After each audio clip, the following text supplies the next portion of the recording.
Баршаларыңызға ассалаумағалейкум.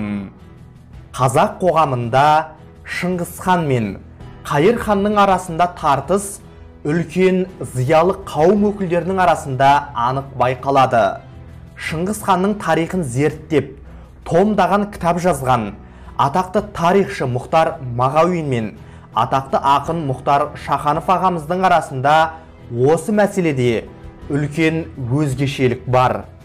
Бұл жерде сіздерге осы қазақтан шыққан екі данышпан ағамыздың ұстанған бағытын айтатын боламыз. Ал сіз кімді қолдайсыз, соны жазып қалдырыңыз. Алдымен сіздерге Отырар қаласын билеген Қайыр ханның ерлігін жыр еткен, даңқың қайда төскөрлеген 200 мың әскерменен деп басталатын Мұхтар Шаханов ағамыздың әйгілі Отырарға байланысты өлеңін ұсынатын боламыз. Мұхтар Шаханов ағамыз былай деген еді: оның бірі атаңызға айналған, 6 ай бойы Отырарды ап шығам деп арпалысқан қайраннан. Аман өткен сан алапат майданнан, жүрек шамы ізгіліксіз жанбайтын, қанаттыны талаптыға жалғайтын. Фараби мен Яссауидің жырларын таңнан таңға жатқайтудан талмайтын, әрі өзгеше ел басқару мәнері Отырардың Қайыр атты хан еді де келе, Қайыр ханға құрмет көрсете келе Мұхтар Шаханов ағамыз былай деп жазды: оян Қайыр бабатайым, қасиеттім қымбаттым, сан алапат тасырдан соң, тасыр дауыл басылған соң, 7,5 ғасырдан соң өзіңді іздеп тіл қаттым. Аман қапты батыр арман, от қоранған Отырардан, қашып шыққан сол баяғы баладан, бұл күндері санатты ұрпақ тараған. Дәуірінің қанатында самғаған сол ұрпақтан шыққан ақын мен болам. Кешіктің деп кінәлама айбарлым, сені ояту үшін қанша ойландым. Еңіреген ерең аузың дуалы, бізге жетті жүрегіңнің шуағы. Төп тамырын сенен алып жатқан ел саған ұқсас батырларын туады. Күллі Азия көз тігетін таңдана, құм астынан көрінбейді паңғала. Сол қалаға арнаған бұл жырымды оң қабақпен қабылдай көр, жан баба деп жазған болатын.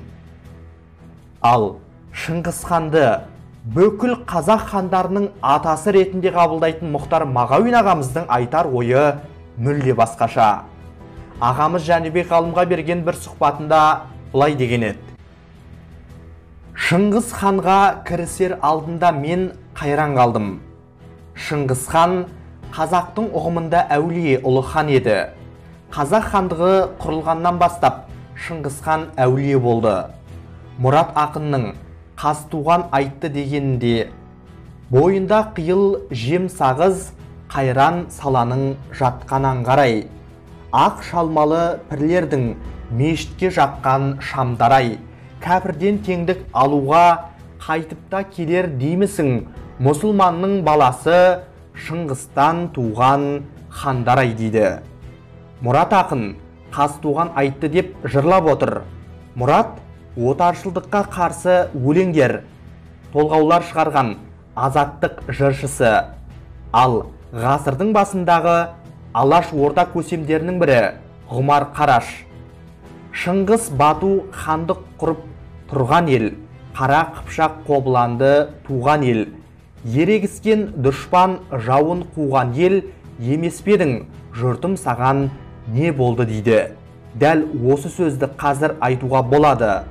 Мағжан ақын: адамзатта Шыңғыстай ер тумайды дейді. Шәкәрім де осылай айтқан. Абай атамыз қазақ рулары Шыңғыс ханға өз еркімен қосылды деп айтқан. Сұлтан Махмұт айтқан: қазақтар орыс совет идеологиясы келіп жеткенге дейін Шыңғыс ханды құрмет тұтқан, қадір тұтқан. Біздің ұлттық санадан айырылғанымыз соншалық орыстың идеологиясымен, ғылыми емес, мектеп оқулығы дәрежесіндегі идеологиясымен әбден милары уланған. ойбай Шыңғысхан жауыз деп әлі айғайлап жатыр. Қазақы жағдай түсінікті. 70 жыл ішінде бар ұлттық санасынан айырылды, салт дәстүрінен айырылды, қымыз ішуді, құрт қайнатуды ұмытты. Қазір Моңғолдан келген ағайындар құрт қайнатуды үйретіп жатыр. Қымыз орталық Қазақстанда ғана сақталды. Мысалы, мен туып өскен ауылда, Шұбартауда 20-30 жылдан кейін енді ғана бие байлап отыр. Бірақ дәлелмен айтып жатқан кезде адамның басына қону керек қой. Енді бұндағы қазаққа кінә қоймай-ақ қояйын. Арғы бетте Қытайда 1,5 миллион қазақ отыр. Еліміз бар, жұртымыз бар деп көңіліме үлкен мереу тұтатын едім. Олардың күлтегін сен қазақ деген қарап отырамын. Қытайдағы қазақ советтің идеологиясынан тыс болды. Оның үстіне Қытайдың идеологиясында Шыңғысхан ұлы Жұңғы мемлекетін негіздеуші адам. Шыңғысхан бастап немересі Құбылай бір жолата бекітті. Сонда сол жақтағы қазақ неге Шыңғысханды қайран қалатын нәрсе? Бұл қайдан келді? Халықтың азып-тозып ұлттық санадан бір жола айырылғанның көрінісі, бірақ басқа халық жоқ. Осы халықтың санасын ашу керек. Осы халықтың ішінде неше түрлі адамдар бар. Санасы озық азаматтар, жастар да көп.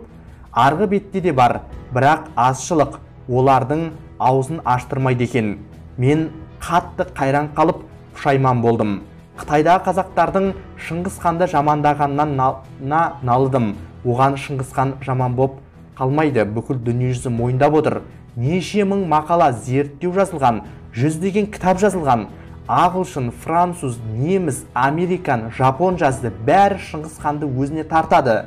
Қазір орыстар Шыңғысханды славян болды деп өзіне тартып жатыр. Ал шын мұрагері ұрпағы біздер одан қашып құтыла алмай жүрміз деген еді Мұхтар Мағауин ағамыз.